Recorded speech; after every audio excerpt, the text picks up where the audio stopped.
믿을 수 있겠는가? 당신과 한 이불을 덮고 자는 그 누구보다 가까운 사람이 소리 없이 당신의 복을 갉아먹고 있을지도 모른다는 사실을. 예로부터 수많은 부부들이 겉으로는 원앙처럼 금실이 좋았지만 삶은 연이은 재앙을 맞고 사업은 기울었으며 몸은 병으로 고통받았다. 이 이면에 알려지지 않은 인과의 비밀이 숨겨져 있는 것은 아닐까? 영축산의 중림선언에서 비구명언은 왕우장상들이 은밀히 털어놓은 고민을 안고 가섭존자에게 경건히 물었다. 존자시여, 세상 사람들은 모두 깊은 부부의 정을 부러워하는데 어찌하여 수많은 부부들이 서로 사랑하면서도 가정이 파탄나고 식솔들이 죽어나가는 비극을 피하지 못하는 것입니까? 정녕 매일 밤을 함께하는 배우자가 복을 사라지게 하는 근원이 될 수 있단 말입니까? 가섭존자는 손에 든 염주를 가볍게 쓰다듬으며 깊은 눈빛으로 먼 곳을 응시했다. 부부 사이의 인과관계에 대한 경이로운 비밀이 곧 펼쳐지려 하고 있었다. 영축산의 새벽, 엷은 안개가 비단처럼 살림을 감쌌고 축축한 공기에는 흙과 초목이 뒤섞인 맑은 향기가 감돌았다. 비구명언의 회색 승복이 새벽바람에 부드럽게 흩날렸고 옷자락에는 간밤의 이슬이 아직 맺혀 있었다. 그는 이끼 낀 돌계단을 맨발로 밟으며 수행자 특유의 침착함으로 한 걸음 한 걸음 내디뎠다. 가섭존자가 정진하는 대나무집 앞에 이르러 명언은 걸음을 멈추고 두 손을 모아 잠시 눈을 감고 정신을 집중한 뒤 공손하게 대나무 문을 두드렸다. 방 안에서는 염주알이 서로 부딪히는 맑은 소리가 마치 깊은 계곡의 메아리처럼 아득하게 울려 퍼졌다. 들어오너라. 가섭존자의 낮고 평온한 목소리가 들려왔다. 명언이 대나무 문을 열고 들어서니 방 안은 간소하기 그지없었다. 방석 하나, 등잔 하나, 그리고 벽에는 색이 바랜 부처님의 설법도가 걸려 있을 뿐이었다. 존자는 방석 위에 좌정하고 있었고 손에 든 염주는 온화한 광택을 띠며 아침 햇살 아래 신비로운 빗무리처럼 일렁이고 있었다. 존자시여, 근래 왕우장상들 중에 번뇌하는 이들이 제게 많이 와서 하소연합니다. 명언은 방석 앞에 무릎을 꿇고 앉아 걱정스러운 목소리로 말했다. 그들은 처첩들과 매우 사이가 좋고 집안에는 웃음소리가 끊이지 않는데 어찌된 영문인지 집안에 재앙이 끊임없이 닥쳐온다고 합니다. 어떤 이는 상점이 연이어 화재와 도둑을 만나 수년간 모은 재산이 잿더미가 되었고 어떤 이는 어린 자식이 갑자기 괴이한 병에 걸려 아무리 명의를 찾아도 차도가 없다고 합니다. 세상 사람들은 부부란 전생에 좋은 인연으로 만나 서로 돕고 사는 사이라고 하는데 어찌하여 이토록 정이 깊을수록 도리어 이런 비참한 결과를 맞는 것입니까? 설마 세존께서 경계하라 하신 정욕이 정말로 배우자로 인해 자신의 복을 깎아 먹는다는 뜻입니까? 말을 하며 명언은 저도 모르게 두 손을 꽉 쥐었고 미간에는 깊은 주름이 잡혔다. 가섭존자는 살며시 눈을 떴다. 그 눈에는 마치 은하수가 반짝이는 듯했다. 그가 손에 든 염주를 가볍게 흔들자 맑은 소리가 고요한 방 안에 울려 퍼지며 사람의 마음을 씻어내는 듯했다. 명언아, 너는 봄누에가 씨를 토하는 것을 아느냐? 그 누에는 태어날 때부터 밤낮으로 쉬지 않고 씨를 뽑아내어 자신의 몸을 겹겹이 휘감는다. 누에에게는 그것이 따뜻하고 안락한 보금자리를 만드는 일처럼 보이겠지. 하지만 고치가 완전히 완성되었을 때 누에는 그 안에 갇혀 다시는 빠져나오지 못하게 된단다. 부부간의 정욕도 절제하지 않으면 바로 이 누에 고치와 같다. 겉모습은 달콤한 온정이나 그 속은 윤회의 족쇄이며 복 또한 그 애틋한 얽힘 속에서 조용히 사라져 가는 것이다. 명언은 무언가 깨달은 듯 고개를 끄덕이고 다시 입을 열려 했지만 존자는 손을 들어 막으며 말을 이었다. 옛날에 육리라는 서생이 있었다. 가난한 집안 출신이었으나 재능이 뛰어나 시와 문장에 모두 능통했지. 그는 큰 포부를 품고 과거를 보러 서울로 향했다. 강남의 작은 마을을 지나던 중 한 시외에서 그는 부유한 가문의 아가씨인 소요를 만났다. 소요는 용모가 단아하고 아름다웠으며 재주 또한 뛰어났다.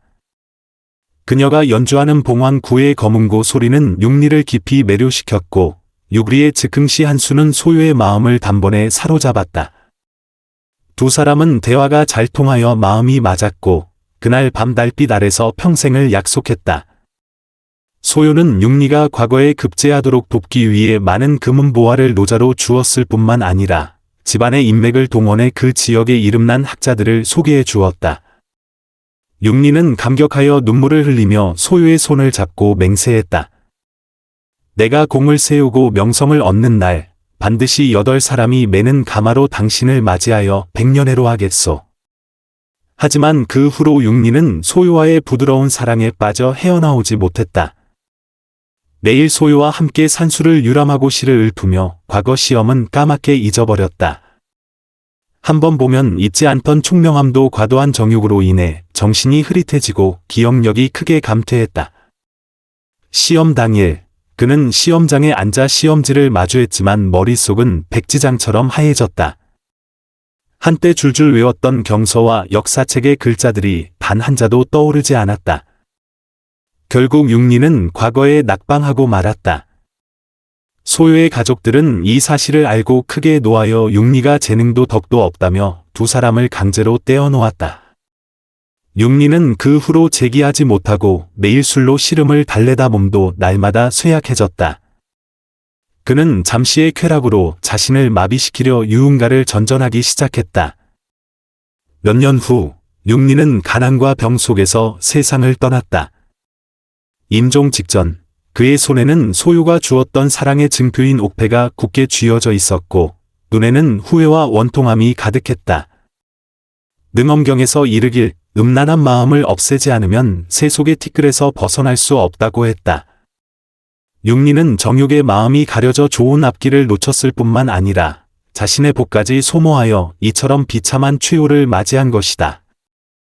명언은 넋을 잃고 듣다가 안타까운 표정을 지었지만 마음속에는 또 다른 의문이 싹텄다. 존자시여, 그렇다면 부부 사이에는 진실한 정이 있어서는 안 된다는 말씀이십니까?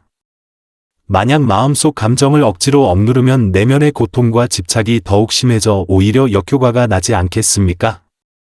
가섭 존자는 가볍게 한숨을 쉬며 창밖바람에 흔들리는 대나무 그림자를 바라보며 천천히 말했다. 정욕은 본래 인지상정이니 완전히 버리라는 뜻은 아니다. 하지만 세상 사람들은 대부분 정욕의 겉모습에 미혹되어 그 뒤에 숨겨진 업보의 얽힘을 알지 못한다. 부부의 인연은 모두 전생 인과의 연속이다. 함께하는 동안 오직 탐하고 방종하며 절제하고 수행할 줄 모른다면 악한 씨앗을 심어 고통스러운 열매를 맺게 될 것이다. 명언이 여전히 혼란스러운 표정을 짓자 존자는 이야기를 계속했다. 옛날에 한 부부가 살았다. 남편 진아는 우직하고 성실한 농부로 매일 일찍 나가 늦게 돌아오며 밭에서 부지런히 일했고 아내 이씨는 부지런하고 착하여 집안을 정갈하게 돌보았다. 두 사람은 비록 가난했지만 서로 의지하며 안정되고 행복하게 살았다. 하루는 진안이 밭에서 일하다가 풀숲에서 다친 흰 여우 한 마리를 발견했다. 여우의 뒷다리가 덫에 걸려 피를 흘리고 있었고 눈에는 두려움과 슬픔이 가득했다. 진아는 측은한 마음이 들어 조심스럽게 여우의 덫을 풀어주고 자신의 옷자락을 찢어 상처를 싸매주었다. 그날 밤 진아는 꿈에서 흰 옷을 입은 여인을 만났다. 그녀는 자태가 아름답고 용모가 빼어났으며 진아를 향해 공손히 절하며 말했다. 은공의 목숨을 구해주신 은혜에 이 미천한 신선이 보답할 길이 없어 소원 하나를 들어드리고자 합니다. 진아는 가난한 집안 형편을 떠올리며 말했다. 넉넉한 생활을 누리며 더 이상 먹고 사는 걱정만 하지 않게 된다면 더 바랄 것이 없겠습니다. 흰옷의 여인은 살며시 미소 짓더니 꿈속에서 사라졌다. 다음 날 아침 진안이 깨어나 보니 놀랍게도 집 마당에는 금은보화가 가득 쌓여 있었고 창고에도 곡식이 가득 차 있었다. 진안과 이씨는 기뻐하며 그날부터 호화로운 생활을 시작했다. 하지만 재물이 늘어날수록 진안의 마음은 점차 변해갔다. 그는 아내 이씨가 늙고 추하다며 구박하기 시작했고 매일 성안의 부잣집 자제들과 어울려 흥청망청 지내며 젊고 아름다운 첩들을 열어뜨렸다. 집에 돌아와서는 이 씨에게 폭언과 폭행을 일삼았고 예전에 다정했던 부부는 이제 끝없는 다툼과 원망만 남게 되었다. 이 씨는 마음의 깊은 상처를 입고 매일 눈물로 지새우다 얼마 지나지 않아 한을 품고 세상을 떠났다. 이 씨가 죽은 후 지난해 악몽이 비로소 시작되었다. 그의 재물은 어찌된 일인지 갑자기 사라졌고 사업도 연이어 실패했다. 처음에는 가게에 큰 불이 나 상품이 모두 타버렸고 그 다음에는 억울한 누명을 쓰고 감옥에 갇히게 되었다. 알고 보니 그 흰 옷의 여인은 진심으로 은혜를 갚으려 한 것이 아니라 진안과 이 씨 사이에 전생에 풀지 못한 인과가 있음을 알아차렸던 것이다. 이 씨는 전생에 진안의 목숨을 구해주었으나 진안은 은혜를 원수로 갚아 그녀의 목숨을 해쳤다. 이번에 흰 옷의 여인이 나타난 것은 그들의 인과 청산을 앞당겼을 뿐이었다. 진안은 정욕에 빠져 부부의 도리를 저버렸고 자신의 복을 소모했을 뿐만 아니라 인과의 반격을 받게 된 것이다. 명언은 듣는 내내 가슴이 철렁 내려앉았고 이마에는 식은 땀이 송골송골 맺혔다. 그는 다급하게 물었다. 존자시여, 그렇다면 부부 사이는 대체 어떻게 지내야 복이 새어나가는 것을 막고 선한 인연을 심을 수 있습니까? 가섭 존자의 표정이 더욱 엄숙해지고 목소리도 한층 무거워졌다. 정욕은 생사윤회와 긴밀하게 연결되어 있으며 그 속에는 영혼의 업력이 얽혀 있다. 그 이면에는 더욱 심오한 비밀이 숨겨져 있느니라. 이 비밀은 너와 나의 생생세세의 운명과 관련이 있어 조금이라도 소홀히 하면 만겁의 고통에서 벗어날 수 없게 될 것이다. 가섭 존자의 말이 채 끝나기도 전에 고요했던 영축산에 갑자기 광풍이 몰아치고 먹구름이 하늘을 뒤덮더니 굵은 빗방울이 요란하게 쏟아져 내렸다.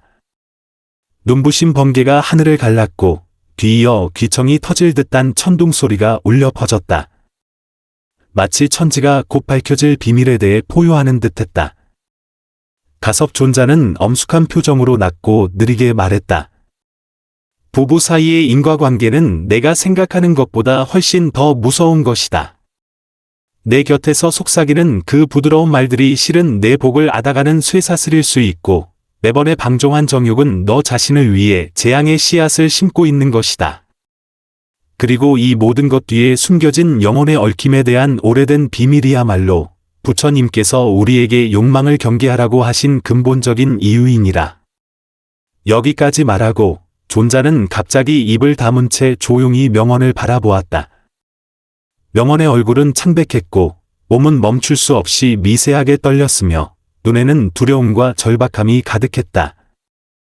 그는 입을 열어 더 묻고 싶었지만 목구멍에 무언가 걸린 듯 아무 소리도 낼 수 없었다.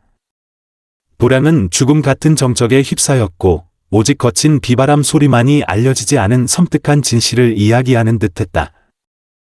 그리고 그 진실은 언제라도 사람을 삼켜버릴 것만 같았다. 가섭 존자는 명언의 겁에 질린 모습을 보고 한참 동안 침묵하다가 마침내 천천히 입을 열어 부부간의 인과관계 뒤에 숨겨진 경이로운 비밀을 밝혔다. 광활한 윤회의 강물 속에서 중생의 영혼은 수많은 생애에 걸쳐 쌓은 업력을 지니고 끊임없이 흘러간다. 대장경에 이르기를 모든 법은 공허하나 인과는 공허하지 않다고 하였다. 모든 부부의 인연은 전생에 심은 원인이 금생에 맺은 결과이다. 마치 봄날에 뿌린 씨앗이 시간이 어떻게 흐르든 결국 적절한 시기에 꽃을 피우고 열매를 맺는 것과 같다. 그 열매가 달콤하고 풍성할지 쓰리고 메마를지는 모두 과거에 심은 원인에 달려있다. 부부간의 정욕에 지나치게 탐닉하면 영혼이 더 깊은 얽힘 속에 빠지게 된다. 이러한 얽힘은 강력한 업력을 낳아 보이지 않는 밧줄처럼 사람을 단단히 묶어 해탈하기 어렵게 만든다. 업력이 일정 수준까지 쌓이면 온갖 재앙을 일으키고 복 또한 이 끝없는 얽힘과 소모 속에서 점차 사라져 버린다. 일찍이 해공이라는 수행자가 있었는데 전생에 그의 아내 유아와 금실이 매우 좋았다. 유아가 중병에 걸리자 해공은 그녀를 돌보기 위해 밖으로 나가 수행할 기회를 포기하고 밤낮으로 그녀의 곁을 지켰다. 유아가 세상을 떠났을 때 해공은 비통함에 잠겨 마음에 깊은 집착을 품고 아내의 시신을 향해 맹세했다.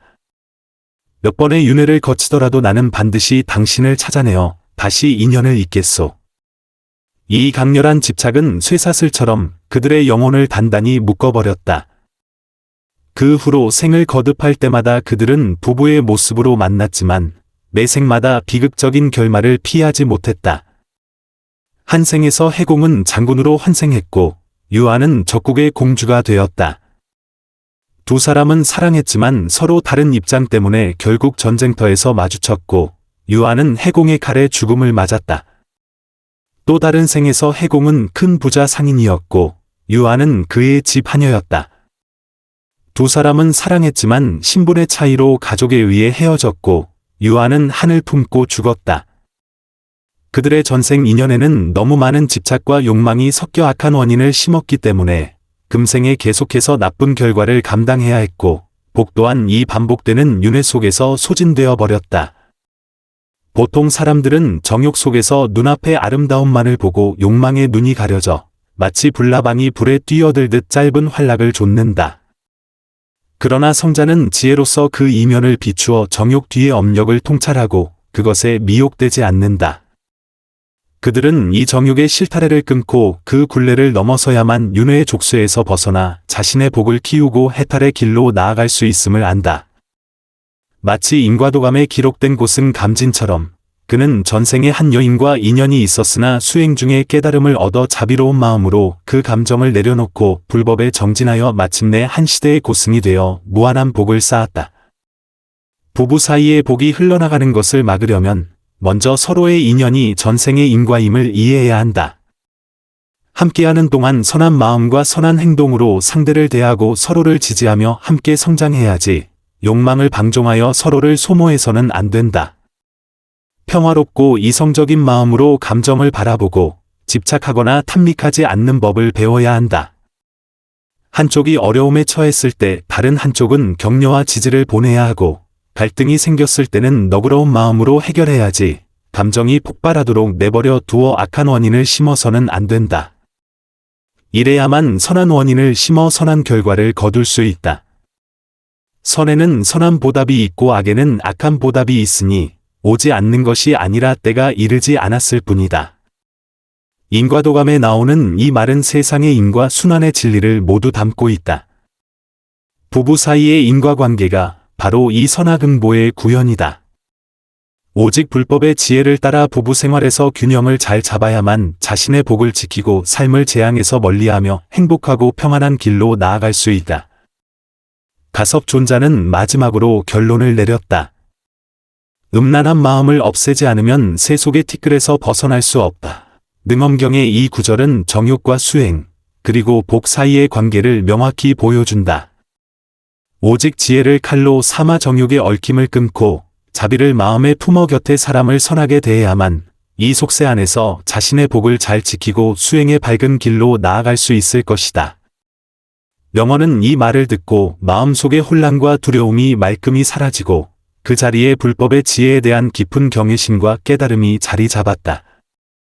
그는 다시 두 손을 모아 가섭존자를 향해 깊이 절을 올렸다. 이 절에는 진리에 대한 그의 추구와 수행의 길에 대한 굳건한 결심이 담겨 있었다.